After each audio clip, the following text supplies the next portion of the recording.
Good morning दोस्त। तो आज के वीडियो में प्रत्येक महापुरुषों के उपनाम के बारे में जानेंगे।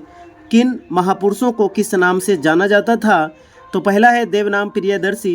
तो देवनाम प्रियदर्शी अशोक को कहा जाता था। लाख बख्श कुतुबुद्दीन ऐबक को कहा जाता था। गरीब नवाज ख्वाजा मोइनुद्दीन चिश्ती को कहा जाता था। महबूबे इलाही निजामुद्दीन औलिया को कहा जाता था। महामना मदन मोहन मालवीय को कहा जाता था। नेताजी सुभाष चंद्र बोस को कहा जाता था। देशबंधु चित्तरंजन दास पंजाब केसरी लाला लाजपत राय को कहा जाता था। सीमांत गांधी खान अब्दुल गफ्फार खान को कहा जाता था। स्वर कोकिला लता मंगेशकर को कहा जाता था। भारत कोकिला सरोजनी नायडू। लोकनायक जयप्रकाश नारायण को कहा जाता था।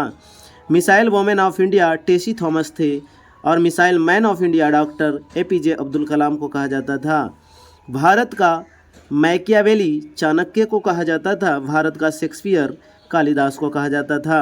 भारत का नेपोलियन समुद्रगुप्त।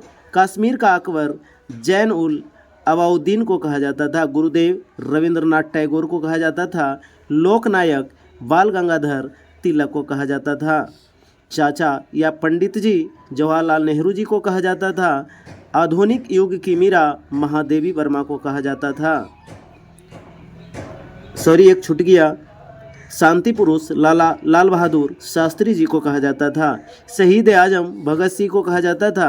बाबूजी जगजीवन राम को कहा जाता था। Grand old man of India दादा भाई नौरोजी और मिस्टर क्लीन राजीव गांधी को कहा जाता था। World man of India Salim Ali और देश रत्न डॉक्टर राजेंद्र प्रसाद को कहा जाता था। तो दोस्त, ये वीडियो अच्छा लगा हो तो लाइक कर दीजिए। धन्यवाद।